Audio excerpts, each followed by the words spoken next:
Excelencia Cristiana Televisión, tu canal de conexión con Dios, de intimidad y avivamiento para tu vida. Tú que esperas liberación, sanidad y manifestación de la presencia de Dios, esta es tu plataforma, un canal que transforma cada segundo en revelación, ministrando la palabra de Dios todos los días. Síguenos en nuestras redes. Excelencia Cristiana Televisión.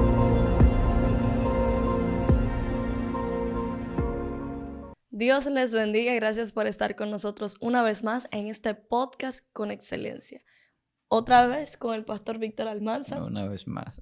Bienvenido, pastor. Gracias, Shalom. Bendiciones para todas las personas que nos ven en todas partes. De verdad que para mí es de gran bendición compartir contigo y con las personas que están ahí y que siempre, pues, de alguna manera somos bendecidos recíprocamente cuando tratamos cualquier tema, porque cada vez que usted comenta, da su opinión, pues también nos retroalimenta y eso es muy importante. Así que muchas bendiciones para todos de parte nuestra y agradecido de Dios y contento por estar aquí. Amén. Este tema surge a raíz, por eso me gusta que la gente comente, porque surgió por medio de un comentario. Alguien preguntó que después de la muerte, ¿hacia dónde vamos? ¿Vamos hacia el cielo? ¿Vamos hacia el infierno? ¿Qué es el lugar de tormento, el lugar de descanso? Y yo sé que muchos nos hemos hecho esa pregunta siendo nuevo creyente o ya teniendo ya un tiempito en el evangelio.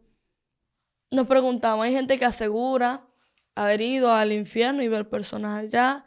Hay otros que aseguran haber ido al cielo. No recuerdo que alguien me diga que vio a nadie en el cielo. Entonces cabe la pregunta, ¿hacia dónde vamos después que morimos? ¿Qué es la muerte? Mira, tú sabes que es un tema súper interesante y también un tema donde entra cierto punto, cierta especulación con algunas cosas a veces. Pero la Biblia sí enseña lo que es la muerte y cómo surge y por qué. Por ejemplo, cuando se menciona la muerte por primera vez en Génesis, Dios le dice al hombre, no comas del árbol porque el día que de él coma vas a morir o morirás. Hasta ahí la muerte no existía a nivel bíblico, o sea, ahí es que empieza a surgir el tema de la muerte. Sí. Sin embargo, no se dice dónde iba a ir Adán o el hombre en esa muerte, simplemente se habla de que moriría. Ahí no se habla de infierno, no se habla de ningún tipo de lugar, simplemente de muerte. Incluso yo creo que cuando murió la primera persona no había cementerio. Eso yo creo que el cementerio surge con la primera muerte del primer hombre. No sé, bueno, el primer hombre quizá, bueno, bíblicamente no se podría definir, pero Caín mató a Abel y Adán todavía estaba vivo. Quizás el primer muerto fue Abel, que es la sangre que clama desde la tierra.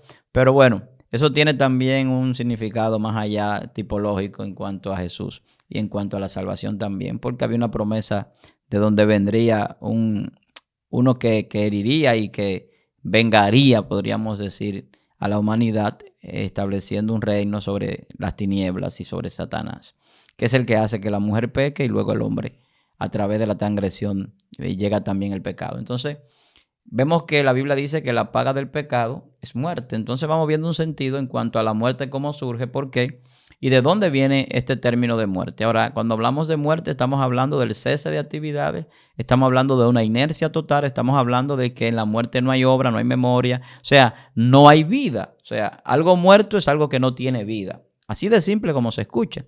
O sea, la vida es esto que nosotros poseemos, que podemos tener conciencia, inteligencia, entendimientos, pensamientos, tocar, experimentar cosas, vivir, tener una comunicación, una relación con Dios, etcétera. O sea, eso es la vida. Ahora, la muerte es nada, o sea, es usted está inerte.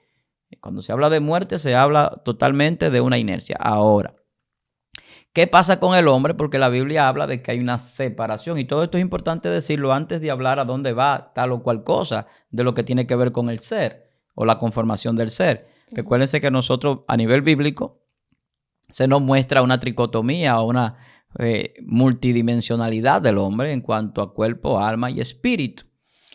Ya yo he dicho en otras ocasiones, y vuelvo y lo repito aquí porque quizás se fije el concepto en algún momento en la mente de alguien, aunque muchos todavía están refutando esto, que no hay muerte espiritual. Que le enseñó a usted eso, se lo enseñó por ignorancia. En la Biblia usted no lo va a encontrar. Si lo encuentra, pónganos su comentario ahí. Pero muerte espiritual no hay. porque el espíritu no muere. No hay muerte espiritual. La Biblia habla de separación. El ser tiene una separación en la muerte, donde el cuerpo va a un lugar, el espíritu va a otro lugar y el alma va a otro lugar, que eso es otro aspecto que hay que entender. O sea, tú no vas en totalidad a un lugar en la muerte, sino que el alma va a un lugar. Entonces, eso es lo que vamos a ver en este tema. Entonces, ¿a dónde van las almas? Porque el cuerpo ya la Biblia establece a dónde va. Y el espíritu también la Biblia lo establece. Entonces, para refrescar, la Biblia dice que el cuerpo va al polvo de donde fue tomado. El espíritu vuelve a Dios. Se deshace en el polvo. El espíritu regresa a Dios que lo dio, dice la Biblia. Entonces, el espíritu de vida que tiene el cristiano, el creyente, como el que tiene el inconverso, le pertenece a Dios, igual que el Espíritu Santo. O sea, no es algo de nosotros que nosotros podemos dominarlo o direccionarlo. Jesús sí podía hacerlo. Por eso Jesús en la cruz dice, en tu mano encomiendo mi espíritu. Jesús era el mismo Dios. Entonces, el espíritu se entrega a Dios, va a Dios, el espíritu sale del cuerpo y ahí es que la vida cesa en el sentido físico. Entonces, ¿cómo nosotros seguimos teniendo vida después de la muerte? Porque es Dios que nos da vida aún después de esta. Entonces, hay una separación y hay que entender eso antes de entrar al tema de a dónde vamos. Entonces, el alma va a un lugar específico también. Entonces, eso es la división ordinaria que la Biblia enseña del ser.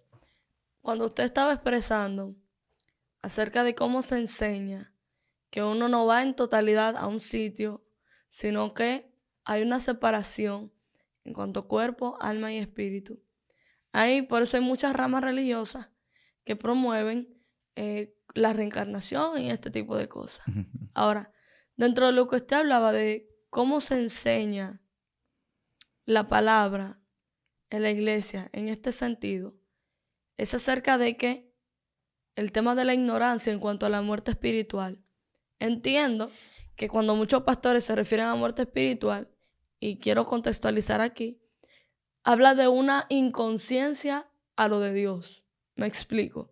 Quien no está en el camino de Dios, cuando usted dice que está muerto espiritualmente, o cuando usted ve una persona en la iglesia que está sosegada, en un letargo de no estar activo en las cosas de Dios, y usted dice que está muerto espiritualmente, entendemos que no es muerto espiritualmente, sino una persona que no ha despertado una conciencia espiritual. ¿En qué sentido? En el sentido de dedicarse a Dios, de alimentar el espíritu de las cosas de Dios, pero no porque haya muerte espiritual. Y un paréntesis, tú sabes que la Biblia habla de que el que no esté en Cristo está muerto en sus delitos y pecados. Cuando nosotros aceptamos a Cristo, dice la Biblia que pasamos de muerte a vida, Cristo es la vida. Entonces, a esa muerte que se refiere no es necesariamente espiritual, es que está muerto total y completamente. O sea, el que no tiene el Espíritu Santo, el que no tiene a Dios, su destino, su final, todo su ser está muerto, está en condenación. Por eso es que la Biblia dice, ninguna condenación hay para los que están en Cristo Jesús. Entonces, automáticamente tú no estás en Cristo, tú estás bajo condenación automática. Y bajo destrucción también, y bajo maldición, y bajo una serie de condiciones que no son de vida. Y lo que tú haces no se cuenta como vida, como algo que está delante de Dios aprobado, porque tú estás actuando bajo tu propia dirección o bajo la dirección de Satanás. Entonces, a eso es que se refiere. No dice que espiritualmente está muerto, porque de estar muerto espiritualmente estaría muerto total. Porque el espíritu es que mantiene al hombre vivo. Entonces, hay una vida en el hombre que es la parte que Dios sopla de manera natural en el ser humano, que tiene vida todas las cosas por Dios. O sea, por el soplo de Dios es que tenemos vida. Ahora, esa vida no es una vida santa.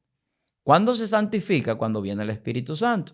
Entonces, el Espíritu Santo es lo que crea la santidad en nosotros y nos aparta del pecado. Entonces, ahí viene una vida espiritual, pero no es espiritual en el espíritu de vida. Es espiritual en el Espíritu Santo. Porque la vida espiritual no se da porque yo tengo el espíritu de vida. Se da porque el Espíritu Santo está en mí. O sea, las personas que le sirven a Dios, que oran, que ayunan, que se congregan, que predican, que hacen una serie de rituales y de cosas espirituales o religiosas, es porque tienen el Espíritu Santo. O sea, entonces hay que hacer una diferencia en cuanto a eso. No todo el mundo tiene el Espíritu Santo, que es lo que se llama el Espíritu de Dios en la Biblia. Dice, nosotros no hemos recibido el espíritu del mundo, sino el espíritu que proviene de Dios. Entonces, hay diferentes espíritus. Escuche esto. Y el mismo Dios da espíritu de diferentes formas de intelecto, de capacidades y de inteligencia al hombre para hacer cosas. Entonces, así mismo hay espíritus del diablo y de las tinieblas también. Y hay personas que tienen diferentes espíritus contrarios a los espíritus de Dios. ¿Cómo así? Claro. Hay gente que tiene espíritu de envidia. Hay gente que tiene espíritu que trae codicia, odio y todo eso. O sea, hay una serie de espíritus diabólicos que lo llevan a la fornicación, espíritu de lascivia. O sea, hay una serie de espíritus que la gente tiene. Cuando la gente no tiene el espíritu de Dios, tiene espíritus de Satanás muchas veces. Y obedecen y hacen la obra de Satanás, le dan lugar a Satanás. Lo que pasó, por ejemplo, con Judas. La codicia entró en su corazón. Lo que pasó con Pedro cuando Jesús dice, apártate de mí, Satanás, que estaba viendo las cosas materiales y eso es algo que no era de Dios, porque las cosas de Dios son las espirituales. Entonces, hay una serie de cosas que hay que entenderla más allá del límite, de la limitación física y humana. Una pregunta que es como un paréntesis, ya que usted habló de eso. ¿Todo el que no es cristiano está endemoniado? No necesariamente es que esté endemoniado. Lo que sí es que el que no está con nosotros está en contra, dice la Biblia. O sea, el que no es de los míos es porque es de lo contrario. Cuando Jesús hace diferencia entre los hijos de Dios y los hijos de la tiniebla, está estableciendo que el que no le sirve a Dios, le está sirviendo al otro. Exactamente. Ahora, que no se dé cuenta, que no se manifieste de una manera, vamos a decir, tan visible el demonio como nosotros lo visualizamos normalmente en la religión, porque muchas veces nosotros hablamos de un endemoniado. Cuando vemos una persona diciendo palabras así como alocadas o con otra voz, o cuando está subiéndose por unas paredes, o cuando hay que atarlo, o cuando está babeando, rodando en el suelo por una posesión demoníaca. Pero no necesariamente los demonios se manifiestan así siempre. Hay personas endemoniadas que son intelectuales, hay personas endemoniadas que son ateos, hay personas endemoniadas que son agnósticos, hay personas endemoniadas que son hechiceros y brujos y tú lo ves en la calle y son personas muy normales desde el punto de vista de la sociedad. O sea, hay una serie de personas endemoniadas. Cuando usted ve un adivino, un lector de cartas, un lector de horóscopo y todo ese tipo de cosas, usted está viendo una persona que está practicando cosas del ocultismo y cosas que no tienen que ver con Dios, de hechicería, de brujería y demás. Entonces, todo eso son demonios que operan. En la envidia, en el egoísmo, en el homicidio, en los robos, en los hurtos, en las violaciones. Hay un demonio detrás. Hay demonios. Y a veces muchos demonios. Diferentes demonios. Porque la Biblia dice que cuando una persona, por ejemplo, acepta a Cristo y se descarría, se aparta, vienen varios demonios más. Vienen 7 más. Y ocupan la casa. O sea, ¿a qué vienen a ocupar esa casa? Vienen para que usted practique cosas que a Dios no le agradan, para enajenar su mente, para que tenga una mente reprobada, para que tenga una mente cauterizada, para que tenga una mente entenebrecida, para que haga cosas creyendo que está haciendo cosas bien o que la sociedad aprueba, pero cuando Dios no la aprueba. Entonces, el estar endemoniado hay que clasificarlo. ¿Hasta qué punto yo hablo de un endemoniado? Estoy hablando de una manifestación demoníaca en una persona. Entonces, hay una serie de personas, políticos, empresarios y demás, cualquier tipo de persona que puede estar endemoniado y que obra en el sentido de las cosas mundanas, humanas o de Satanás y no en el sentido espiritual y las cosas que Dios establece. Y de ahí es que vemos la inequidad que hay en la tierra. Mucha gente que son inicuos, o sea, que pueden ver a alguien sufriendo y eso no le causa ningún tipo de dolor. No tienen compasión contra su hermano. ¿Por qué? Porque tienen un corazón duro y tienen un espíritu negativo, un espíritu de las tinieblas. Entonces, el estar endemoniado tiene una connotación más allá de las manifestaciones sobrenaturales que nosotros podríamos ver. Wow. Si el espíritu vuelve a Dios y el cuerpo vuelve al polvo porque fue barro, entonces ¿a dónde va el alma cuando morimos? Esa es una muy interesante y buena pregunta. Mira, el alma tiene una connotación tan especial que muchas veces el hombre ignora totalmente la función y lo importante del alma. En el alma Dios ha depositado intrínsecamente es como la esencia del ser en cuanto a identidad, a personalidad, a diferenciación, a autonomía y otras cosas. O sea, en el alma radica el cuerpo celestial. Ahí es donde viene esa manifestación, en esa vida eterna que Dios promete. Entonces, el alma es diferente al espíritu y es diferente al cuerpo, aunque en el caso espiritual se amalgama. ¿Qué significa que se amalgama? Que se adhiere, o sea, se unifica. Por eso el Espíritu Santo y el alma tienen un papel que va en una coinonía tal que muchos hablan de dualidad y no de tripartito. Hablan de bipartidismo por eso, porque dicen que el espíritu y el alma es una misma cosa. Sin embargo, no es así. Entonces no es así, porque es que en el alma está el yo, está la personalidad, está la identidad intrínseca que Dios nos ha dado. Entonces el alma va, dice, según lo que la Biblia establece dos lugares. La Biblia dice muerte y también habla del lugar de descanso. La Biblia también habla de un lugar de tormento, que también el alma va allí. Pero cuando se habla del infierno, aquí es que viene un dilema, porque el infierno es una palabra que se ha adoptado en la Biblia, aun cuando Jesús, por ejemplo, cuando hablaba del Gehenna, la gente lo ha distorsionado y ha puesto infierno. Entonces venimos entonces con una connotación o un conocimiento de un infierno dantesco, de un infierno literario y con un sentido diferente quizás a lo que la Biblia enseña. Ahora, la Biblia cuando habla de infierno habla de un lugar que fue hecho como una cárcel preventiva, podríamos decir, guardando distancia. ¿Para quiénes? Dice, para los demonios, para los espíritus o los ángeles caídos junto con Satanás. Dice, el infierno no fue hecho para el hombre, dice el Evangelio, sino que fue hecho para Satanás y sus ángeles. Entonces, desde ahí parte el entendimiento de que el alma no necesariamente tiene que ir a ese lugar porque ese lugar no fue hecho para el hombre. Ahora bien, hay un momento donde la Biblia establece que por la desobediencia sí vamos al mismo lugar que van esos ángeles caídos y que está destinado para Satanás y sus seguidores. Entonces, el alma va a un lugar de descanso desde el punto de vista bíblico, porque la Biblia dice que el cristiano no muere. El cristiano lo que hace es dormir. Entonces, el término muerte es para el pecador. La gente no entiende esa parte porque como lo que hay es una separación en lo que nosotros llamamos muerte, el hombre cristiano, el creyente, duerme a nivel almático. Su cuerpo va al polvo igual que los demás mortales, que es lo que establece el libro de Hebreos, que dice que está establecido que el hombre muere una sola vez y después el juicio. Pero no hay juicio para los creyentes, hay juicio para los inconversos. Porque los que creen, dice la Biblia, que no hay ninguna condenación para los que están en Cristo. Entonces no va a ningún juicio, porque ya la salvación está asegurada. No hay que juzgar. Ahora, los que no están inscritos en el libro de la vida, entonces son lanzados, dice la Biblia en Apocalipsis, a un lago de fuego, que es el destino final, que es otra cosa. Entonces, el Gehenna, que es la comparación que Jesús hace, el Hades, el lugar de los muertos, son lugares muy diferentes.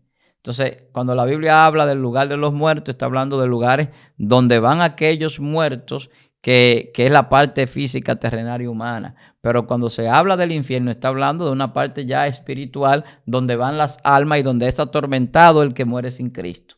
Ahora, cuando se habla del lugar del tormento, es lo que se parece al infierno porque es un lugar preventivo. Porque de ahí entonces, cuando salgan de ese lugar del tormento, entonces van al lago de fuego, que es otro lugar. Entonces vemos diferentes dimensiones de lugares porque son espacios dimensionales diferentes. Pero la gente cree que el infierno es algo físico. Y cuando la Biblia habla de fuego que no se apaga y gusano nunca muere, la gente lo entiende de manera literal y punto. Y hay quienes dicen que el infierno está en el centro de la tierra. Y yo respeto a cada quien, porque el que no entiende muchas cosas, pues muchas veces puede raro pensar lo que sea. Lo que va a la tierra son la parte química, física del cuerpo, que se convierte en alguna forma en energía o se transforma. Pero eso tiene explicación científica. Ahora, la parte del espíritu que regresa a Dios, eso no tiene nada que ver con esa parte de energía que crea la materia que se queda en la tierra. Pero la parte del alma tampoco, porque el alma no es tangible, o sea, el alma no se quema en un fuego como el que nosotros conocemos literalmente hablando. Exactamente. Entonces, lo que se quema es la materia física y eso tiene también una explicación por sus componentes en sus moléculas. Entonces, cuando hablamos del alma, el alma va a un lugar de una dimensión desconocida para muchos porque hay que ir allí para conocerla. Ahora, la revelación bíblica habla de un lugar de descanso y vemos, por ejemplo, las palabras de Jesús cuando habla del seno de Abraham y habla del lugar de tormento del rico. Eso está dando una explicación de lo que sucede también en la muerte. Entonces, el seno de Abraham representa el lugar del sueño, del descanso, no es el paraíso es otra cosa. El paraíso que Jesús le ofrece al que está en la cruz es otra cosa. Porque la gente cree que el que duerma va a despertar en 1.000.000 de años o en 10.000 millones de años. Usted no sabe en qué momento va a despertar. Lo que sí la Biblia dice es que no van a despertar. Entonces, el despertar de los muertos está establecido en la palabra como una forma de volverlo a la vida en cuerpo incluso. La resurrección es en cuerpo. Y en un cuerpo celestial es la transformación. O sea, el hombre puede resucitar como Cristo resucitó en carne. Ahora, la resurrección para vida eterna es en un cuerpo celestial. Entonces, ¿a dónde van los muertos? Uno van a un lugar de tormento, uno van a un lugar llamado infierno, otros van a un lugar de descanso. La Biblia también habla del seno de Abraham. Ahora, ¿a dónde es el destino final? Para los que no creen, el lago de fuego. Para los que creen, el reino de los cielos. El lugar de las almas que son salvadas. Entonces, la Biblia enseña esto. Entonces, son totalmente connotaciones diferentes porque la gente tiene una confusión en el entendimiento de que cuando se muere el alma, pues hay quienes hablan de un limbo, otros hablan de un purgatorio, y otros dicen que la vida eterna es aquí en la tierra. Como decía, otros dicen que el infierno es el centro de la tierra, cuando en el centro de la tierra lo que hay es una composición física que mantiene la tierra como tiene que estar. Ese infierno, que la gente lo llama así por el fuego que hay en el centro de la tierra, donde está la lava, donde hay níquel, hay hierro, hay un núcleo que crea una gran compresión porque tiene una presión increíble que los grados que hay allí no lo aguanta ningún ser creado. Eso tiene una connotación en lo que tiene que ver con la composición física de la tierra, no espiritual. Entonces, si eso no fuese así, la tierra no estuviese en la posición, en el movimiento y en lo que se llama el ajuste fino a nivel científico, en el principio antrópico, para que las cosas funcionen como tal. Esos son temas científicos. Ahora, en el asunto espiritual, el alma no necesariamente va al centro de la tierra, va a una dimensión. Las dimensiones no son físicas. Las dimensiones no son tangibles a nivel material. Eso no se puede estudiar y ponerse bajo un microscopio. Usted decía que el lugar de tormento es un lugar preventivo y me pregunto, ¿cómo puede ser un lugar preventivo si se supone que ya no hay más después de ahí? ¿Significa que es un lugar preventivo porque hay oportunidad de salvación a posteriori? Lo que pasa es que la Biblia enseña, hasta donde yo entiendo, 2 muertes. Por eso yo decía al principio que no hay muerte espiritual. La Biblia no habla de 3 muertes. O sea, hay muchos principios bíblicos que te enseñan ese tema. O sea, hay 2 muertes. La primera es física. Está establecido que el hombre muera y luego el juicio. ¿Por qué el cuerpo tiene que morir? Porque el cuerpo está corrompido por el pecado. El cuerpo no nos sirve para nada más que tener la habitación del alma y del espíritu para nosotros experimentar cosas y poder servir en la obra de Dios, pero al final de cuentas el cuerpo está en corrupción constante. Esa es una. La segunda muerte que la Biblia establece dice, todas las almas son mías, pero el alma que peque, esa morirá. Eso está en la Biblia. Entonces, como el alma que peca muere, el cuerpo que peca es deshecho, el espíritu regresa a Dios, entonces hay 2 muertes. Entonces, por eso la Biblia habla del lago de fuego en Apocalipsis, dice, y esta es la segunda muerte. Entonces ahí deja muy claro que hay 2 muertes. Por eso dice, no tema el que mate el cuerpo, sino el que puede matar también el alma y echarla al infierno. Porque hay una muerte del alma. Entonces, el lago de fuego es un lugar de destrucción, donde es destruido todo el mal, todo el pecado, toda la muerte, todo Satanás, todo anticristo, todo espíritu del diablo y todos los hijos de desobediencia. Es un lugar de destrucción final. El lago de fuego es el final de la historia de las tinieblas y de todos los espíritus del diablo. Ahora, eso es lo que la Biblia muestra. Hay una segunda muerte. Entonces, por eso las almas van primero a un lugar preventivo, porque hay un proceso en el sentido humano de la transición y la transformación y lo que Dios hace en la creación del hombre. Eso ya lo hemos hablado en otras ocasiones. Y mientras eso sucede desde la perspectiva humana y el tiempo humano, pues entonces, desde el punto de vista que Dios nos muestra, esas almas han pasado, están pasando en ese proceso. Un lugar de tormento, pero que Dios no quiso nunca que el hombre fuese allí.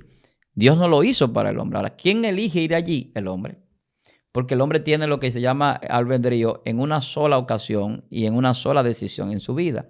¿Cuál es? Dios le dice, he puesto delante de ti la vida y la muerte, el bien y el mal. Escoge la vida, escoge el bien. Eso dice el Señor. Entonces, ¿qué hace el hombre? El hombre escoge la muerte. Si usted escogió la muerte, usted escogió su destrucción. Por eso dice Cristo, yo no vine a condenar al mundo, sino para que el mundo sea salvo a través de mí. ¿Cuál es la condenación? El no haber creído en el Hijo de Dios. El no haber creído en la palabra. O sea, la palabra que le he hablado en el tiempo posterior, ella es la que lo va a condenar. Eso es lo que le dice la Biblia. Entonces, la condenación y la destrucción es una elección, igual que la salvación. Nosotros elegimos salvarnos porque Dios nos ha dado esa posibilidad en su soberanía de que tengamos decisión si queremos servirle o no queremos servirle. O sea, no nos está imponiendo el servicio a Dios. ni la salvación, ni la vida eterna. Él nos la está dando como un regalo. Y los regalos, a usted le hacen un regalo y usted lo acepta si usted quiere. Yo ahora mismo le traigo un regalo a Chalón y ella, si no lo quiere aceptar, no lo acepta. Y viceversa, o sea, es algo personal, independientemente de toda la buena intención que ella o yo tengamos en el regalo. Entonces, así pasa con la salvación, es un regalo de Dios. Jesús ha sido un regalo para nosotros el salvo. Entonces, yo acepto el regalo y si lo acepto, soy salvo. Entonces, el que no lo acepta, lamentablemente, se pierde esa gran bendición. Entonces, eso es lo que la Biblia establece, que hay una segunda muerte. Entonces, esa muerte es la muerte del alma. Vuelvo y repito que el alma es la que vive en la eternidad en un cuerpo celestial y que va a un lugar de descanso para cuando sea levantada, entonces ser transformada en ese cuerpo celestial. Porque el cuerpo celestial tiene que ver ya con unas capacidades que no tiene el alma de manera natural, que es dada por Dios después del proceso de transformación. O sea, el proceso que Dios viene haciendo con nosotros, que es perfecto, nos lleva a un punto donde nos entrega un cuerpo nuevo, que muchos dicen que es el cuerpo que Adán tenía antes del pecado. Bueno, yo eso no lo puedo asegurar. Lo que yo sí sé es que Adán, la Biblia dice que era hijo de Dios. Entonces, como era hijo de Dios y no nació de mujer, no nació de pecado, ni de una relación entre hombre y mujer, tenía unas características muy diferentes a las que tenemos nosotros en su totalidad. Y a nivel espiritual también tenía unas capacidades que sobrepasaban totalmente al ser humano. Entonces, ¿qué sucede? Que en ese cuerpo celestial viene dotado de todo eso, que es lo que Jesús mostraba. O sea, viene mostrado de una sabiduría, de una inteligencia superior a la humana, que tienen los ángeles, dicho sea de paso, una inteligencia y unas capacidades de conciencia muy diferentes a la nuestra. De ahí que mucha gente pregunta y habla sobre la memoria. Y se ha hecho un tema a veces un poco relevante. Ay, tendremos memoria en el cielo y nos vamos a recordar de nuestra esposa o de nuestros hijos, lo vamos a conocer allá. Bueno, hermano, yo respeto a cada quien. Pero cuando Jesús dice, por ejemplo, en Mateo capítulo 22, hablando de cómo seríamos nosotros en el reino de los cielos, cuando le preguntaban sobre la ley del levirato de una mujer que había tenido 7 maridos, que eran hermanos y que ninguno le dieron descendencia, y al final le preguntaban que de quién sería ella mujer en el reino, porque la ley del levirato decía que si el hermano no le daba descendencia y moría, la mujer tenía que casarse con el otro hermano hasta que le diera descendencia. Era una ley que mantenía como la herencia familiar viva, y eso tenía su connotación. Pero Jesús le dice, ustedes ignoran las escrituras y el poder de Dios, porque en la resurrección ni nos casaremos ni nos daremos en casamiento, sino que seremos como ángeles de Dios en el cielo. Entonces está hablando de una transformación. Y si me habla de que seremos como ángeles de Dios, me está diciendo no es la misma conciencia, no es la misma mente, no son las mismas necesidades, no es la misma relación interpersonal que tenemos aquí. La relación en el cielo es diferente. No es una relación carnal, ni mucho menos. Allá no hay necesidad de reproducción. O sea, hay una serie de cosas afectivas que nosotros conocemos aquí de manera sentimental que en el cielo no existen. Ese sentimentalismo que trae tristeza, que trae depresión, en el cielo usted no se va a encontrar con nada de eso. Exactamente. O sea, hay un carácter diferente en los hijos de Dios y en Dios que es transferido a nosotros a través de ese poder que tiene ese cuerpo celestial. Ahora disfrutaremos de otras maravillas que desconocemos y que son maravillosas. Valga la redundancia, o sea, es algo glorioso lo que Dios tiene preparado para nosotros según lo que la Biblia dice. Entonces, diferencia entre lugar de reposo o de descanso, el paraíso, el reino de los cielos. Cuando Jesús le dijo al ladrón, estarás conmigo en el paraíso, ¿a qué se estaba refiriendo? ¿Cuál es la diferencia entre el lugar de descanso, el reino de los cielos, paraíso? Háblanos de esto. Mira, la gente siempre habla del Edén como el paraíso. Porque la gente en la idea del paraíso es, bueno, es un lugar donde hay de todo, donde no se trabaja, donde todo es felicidad. La gente tiene esa idea. Una cascada. Exacto, una flores. cascada bien bonita y los animales pastan los leones con los corderitos y no hay, todo está bien, todo está en paz y todo ahí está muy bonito. Y vemos esa literatura que algunas religiones hacen muy bonita, muy bien ilustrada. Una ilustración. Sí, pero el reino de los cielos no es un paraíso terrenal.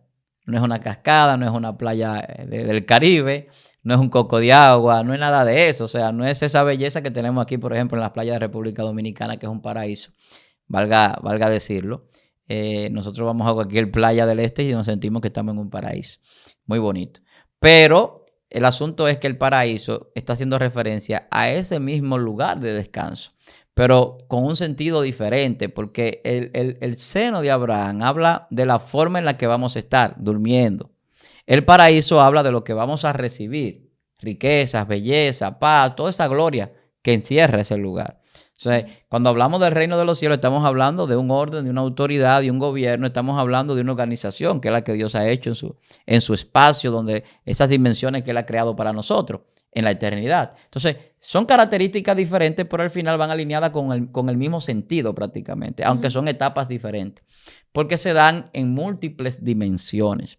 Una es la dimensión del descanso, otra es la dimensión del tormento, donde están los atormentados. O sea, hay una cima, como le decía Jesús en la palabra. Hay una cima, le decía el padre Abraham al rico. Hay una cima entre nosotros que no nos permite ni cruzar ni de aquí para allá ni de allá para acá. Está hablando de dimensiones, de espacios divididos. Entonces, eso es dimensión. Entonces, la gente cuando entiende la parte dimensional va a entender que las dimensiones son espacios que no son tangibles algunos de manera física. Entonces, es como el reino de los cielos. Jesús le decía, aquí que el reino de los cielos está entre vosotros. Y ustedes no lo ven, ustedes no se dan cuenta. O sea, el reino de los cielos descendió a la tierra. Jesús trajo el reino a la tierra. Por eso es que dice, es aquí que el reino de los cielos se ha acercado, arrepentidos y convertidos para que vengan tiempos de refrigerio. O sea, el reino de los cielos está aquí. Y cuando yo asumo servirle a Dios, yo estoy en el reino de los cielos. Ahora, esa dimensión no es visible a nivel humano. Y el que no tiene el Espíritu no lo entiende. O sea, no puede entender el poder de Dios ni la maravilla que Dios realiza. ¿Cómo yo veo la maravilla que Dios hace cada día en mi vida? Porque yo sé que estoy en un mundo espiritual constante y en ese reino de los cielos las cosas no funcionan igual que en el plano físico humano. Entonces, ¿dónde se gestan las grandes cosas de Dios en esas dimensiones espirituales? Entonces, son diferentes lugares. Y lo igual sucede con el lado de las tinieblas. El infierno es como una cárcel preventiva, el lugar de tormento. Ahora, el Hades es un lugar que se puede establecer para todo, el lugar de los muertos. Y la gente lo ve así. Entonces, el Seol, el lugar de los muertos. Y por eso vemos que algunos de los escritores del Antiguo Testamento dicen que Dios sacaría su alma del Seol, porque está hablando del lugar de los muertos. A todos nos entierran, a todos vamos pero no todos somos sepultados. La Biblia dice que unos son sepultados y otros van al seno de Abraham, otros van a un lugar de descanso. Entonces la sepultura tiene una tipificación, igual como tiene la parte de lo de arriba y lo de abajo. La gente por eso es que encierra el infierno abajo y habla del centro de la tierra, pero abajo es una dimensión, igual como arriba es otra dimensión. Porque al final de cuentas entramos al plano físico, al plano del entendimiento lógico de que arriba y abajo tiene que ver con la característica tridimensional en la que nosotros vivimos. Exactamente. Donde entendemos tridimensionalmente las cosas, pero en el reino de Dios no es tridimensional, como tampoco lo es en la profundidad de la ciencia. O sea, hay múltiples dimensiones, más de las que nosotros podemos habitar y movernos, al menos que no estemos en el espíritu. La gente en el espíritu se mueve en otras dimensiones y de ahí que hay personas que dicen yo fui al infierno, yo fui al cielo, yo tuve una experiencia de tal o cual forma y la Biblia habla de experiencia. En el caso, por ejemplo, del apóstol Pablo que dice que subió al tercer cielo, subió a otra dimensión y está hablando de espacios dimensionales diferentes y experiencias multidimensionales. Cuando se habla de que Elías fue sin ver muerte, y fueron traspuestos y fueron arrebatados al cielo. Están hablando de que fueron traspuestos de una dimensión a otra. Pasaron de un lugar, espacio dimensional físico, a uno espiritual, intangible, invisible, y que el hombre no puede saber dónde están. Entonces, esos son espacios dimensionales. Y eso es lo que pasa con el Hades, con el lugar del tormento, con el lago de fuego, con el infierno, con el reino de los cielos, con el paraíso, con el seno de Abraham. Ahora, ¿qué significa cada lugar? Es lo importante. El lugar de los muertos, en el caso del Hades, del Seol. El lugar de destrucción, en el caso del lago de fuego. La cárcel preventiva, en lo que tiene que ver con el infierno, con ese lugar de tormento. Ahora, en el caso del creyente, el lugar de descanso, el seno de Abraham, el paraíso, esa promesa de Dios, de ese lugar donde no hay ningún tipo de dolor, donde todo es gozo y alegría y todo es belleza, y también el reino de los cielos donde la autoridad de Dios es absoluta y allí no se hace nada más que aquello que Dios estableció y todo lo que está allí es santo y está bajo el control de esa organización, vamos a decirlo así, de ese orden jerárquico que Dios estableció. Mucha gente dice que cuando habla de que habrá sorpresas en el cielo se refiere a personas que luego del lugar de tormento se arrepienten y serán salvadas o algo así. O que al ser sometidas a juicio, porque si van a ser juzgadas conforme a sus obras, estas son las especulaciones que a veces surgen. Bueno. Si van a ser juzgadas por sus acciones, significa que hay acciones que tal vez los llevaron a muerte, pero fueron accidentes o fueron involuntarias. No sé si me doy a entender. Y aseguran que esto de que serán Habrán sorpresas en el cielo, se refiere a eso. A personas que del lugar de tormento adquirirán la salvación por el tema de las obras que fueron sometidas a juicio. Mira, en Primera de Pedro 3:19 habla de que Jesús le predicó a espíritus encarcelados. Wow. Y la gente siempre saca su conjetura sobre quiénes eran esas personas a las cuales se le predicó, que eran espíritus encarcelados. Que ahí mismo habla de gente que estuvieron en el tiempo del diluvio y eso. Entonces, había algo que tenía que suceder porque la Biblia dice que Jesús descendió al infierno. O sea, Jesús fue a esa dimensión del infierno, pero también dice a qué fue allí. O sea, Jesús fue como testimonio de la promesa que Dios había establecido en la palabra, porque nadie tiene excusa en cuanto a la salvación. Además de eso, el acta de los decretos de Satanás fue arrebatada por Jesús en una dimensión espiritual. Le quitó lo que era contrario a nosotros, que establecía una legalidad. La legalidad de que la paga del pecado es muerte, pero la dádiva de Dios es vida eterna. O sea, Jesús vino a deshacer las obras del diablo. Porque Jesús también padeció la muerte, la Biblia lo establece. Cuando Jesús padece la muerte, nos enseña el mismo proceso. ¿Cuál es el proceso? Pero Jesús no bajó al infierno porque tenía que ir al infierno como pecador. Jesús bajó al infierno como un testimonio de la salvación. A eso fue que descendió. Y también una forma de exhibir a esos demonios y a esos espíritus del diablo, como lo exhibió públicamente. O sea, según lo que la Biblia establece. Y el acta de los decretos, que no era contrario, se le quitó. O sea, Jesús tenía que ir ese tiempo al centro de la tierra y tenía que ir a ese lugar con un propósito ya establecido por Dios. Ahora, porque en todas las dimensiones Jesús es el Señor.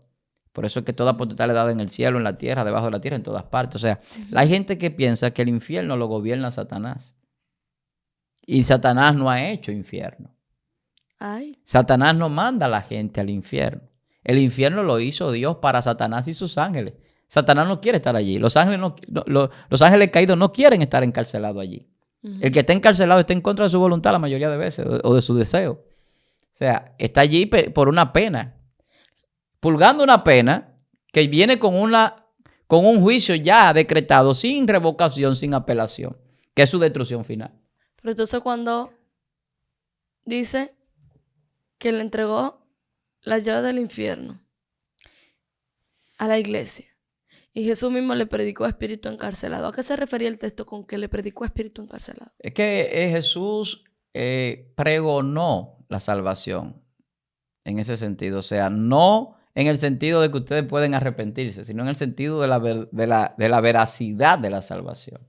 Esas personas no pudieron, en el tiempo que fallecieron, ver al Hijo de Dios. En el sentido humano, como lo vieron los que caminaron en ese tiempo. Y nosotros lo vemos en el sentido espiritual por ya todo lo que tenemos de revelación y toda lo que está escrito. Exacto, ya. Y todas las evidencias que hay. Y el Espíritu Santo está aquí también, que es la otra fase. Entonces, con esas personas había, porque Dios es justo. O sea, usted se perdió por no obedecer. Todo el que se perdió en el Antiguo Testamento fue por no obedecer a Dios.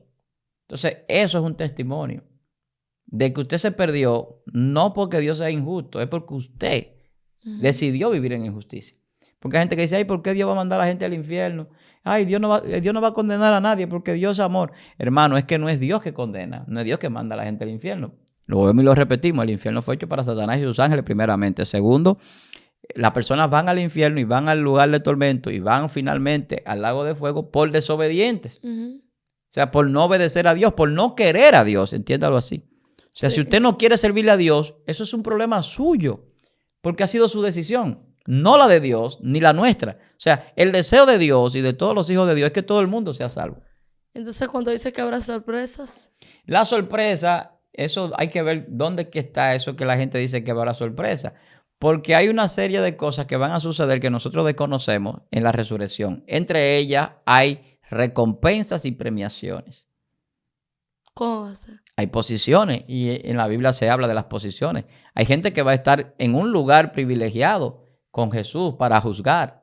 Hay tronos que están alrededor, que están reservados para ciertas personas. Hay gente que habla de la tribu de Israel, hay gente que habla de los 12 apóstoles, hay gente que habla de otras personalidades para habitar ciertos lugares. Pero no vamos a decir privilegio, pero hay una diferencia. Así como hay un plano jerárquico en los ángeles, porque la vida eterna es para todos, la salvación. Ahora, la recompensa que Dios tiene es diferente para cada quien según la voluntad de Dios. Por eso ustedes ven que hay un libro de la vida y hay un libro de las obras. ¿Qué sentido tiene el libro de las obras? Porque hay recompensa. No es que trabajamos por una recompensa, pero Dios la tiene. Y eso la Biblia lo enseña. Entonces, esa recompensa que Dios tiene, eso está en la potestad de Dios. Era lo que discutían los apóstoles, querían sentarse uno a la derecha y otro a la izquierda del Señor. Entonces, esas posiciones no son para que nosotros las escojamos, así como estar más cerca o más lejos de Dios tampoco. O sea, los querubines no eligieron ser querubines, ni los serafines tampoco, ni los arcángeles. Fue Dios que estableció un orden de arcángeles, de querubines, de serafines, de ángeles, en el orden que él entendía que era perfecto para todo lo que él tenía en su propósito de la eternidad para su reino y para los seres que van a acompañarlo en la eternidad y en esa vida sin fin. Entonces, nosotros tenemos un espacio dimensional establecido por Dios, creado por Dios, establecido por Jesús para nosotros. Y en ese orden jerárquico tenemos una posición en el reino de los cielos, que es el orden que Dios quiera y que Dios ha establecido, no el nuestro. Esa piedrecita blanca con un nombre escrito que nadie conoce, solamente el que lo reciba, tiene una connotación espiritual poderosa. Entonces, a modo de resumen, después que morimos, atendemos a un lugar dependiendo de cómo hayamos decidido vivir. La muerte es resultado del pecado. La Biblia dice que es la paga del pecado. Y una separación de la gloria de Dios. Dice, por cuanto todos pecamos, todos estamos destituidos de la gloria de Dios. Para poder ser restituido en la gloria, necesitamos recibir a Cristo. Y entramos otra vez a la gloria, porque dice que Él viene a llevar a muchos hijos a la gloria. Entonces, esa gloria prometida y esa gloria que Dios manifiesta aquí en la tierra a través de su Espíritu Santo en nosotros, nos permite tener acceso a un cierto lugar cuando partamos de esta tierra, que es una dimensión diferente. La separación que se da, el cuerpo vuelve al polvo, el espíritu regresa a Dios y el alma va a un lugar de tormento, a una cárcel preventiva, al infierno, o va a un lugar de descanso, a un lugar donde se duerme al seno de Abraham, para luego ser levantado, despertado para salvación eterna. Y los otros son levantados para condenación perpetua. Entonces, ahí está muy claro hasta ese punto. Entonces, ¿qué sucede con las almas que pecan? Dice que mueren. Hay una segunda muerte para destrucción del alma. Se destruye el cuerpo en la tierra, luego se destruye el alma. Entonces, no hay destrucción del espíritu porque regresa a Dios. Y en el caso de las almas que viven, regresan con un cuerpo transformado donde ya el espíritu de vida viene en esa transformación, en ese cuerpo celestial, dotado por Dios para que podamos habitar en una dimensión diferente a la dimensión que nosotros conocemos de manera humana. Recuérdense que la Biblia dice que conoceremos como fuimos conocidos. Está hablando de un lugar donde Dios nos creó y que nosotros tenemos que volver allí, y allí entonces vamos a tener la conciencia del lugar donde estamos, pero con una santificación donde nos han perfeccionado como ser, no como cuerpo humano, sino en el ser espiritual, que es lo que Dios establece, que somos seres a su imagen y semejanza y Dios es espíritu. Entonces, lo espiritual no tiene nada que ver con lo material en el sentido de la salvación y la vida eterna. Entonces, la vida eterna es en un espacio multidimensional diferente a este, en un cuerpo celestial.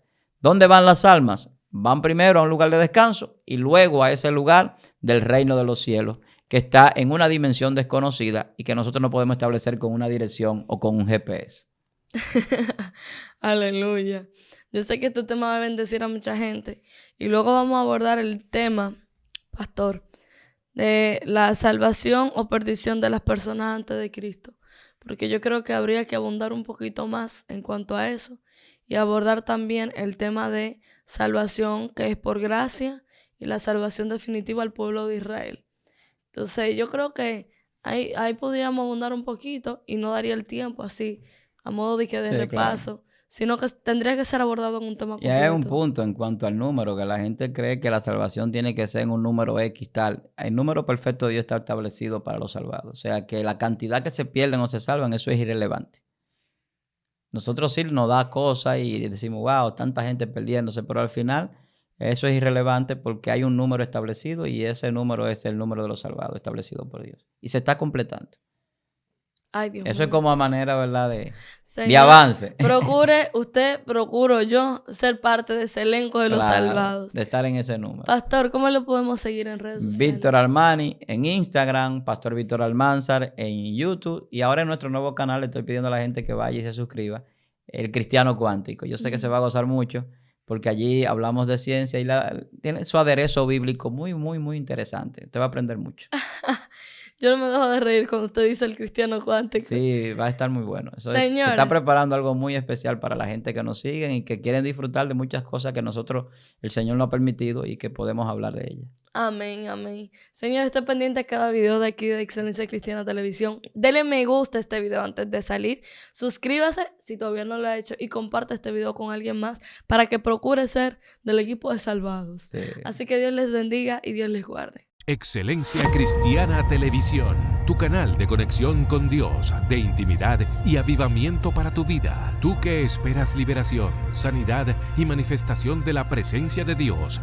Esta es tu plataforma, un canal que transforma cada segundo en revelación, ministrando la palabra de Dios todos los días. Síguenos en nuestras redes. Excelencia Cristiana Televisión.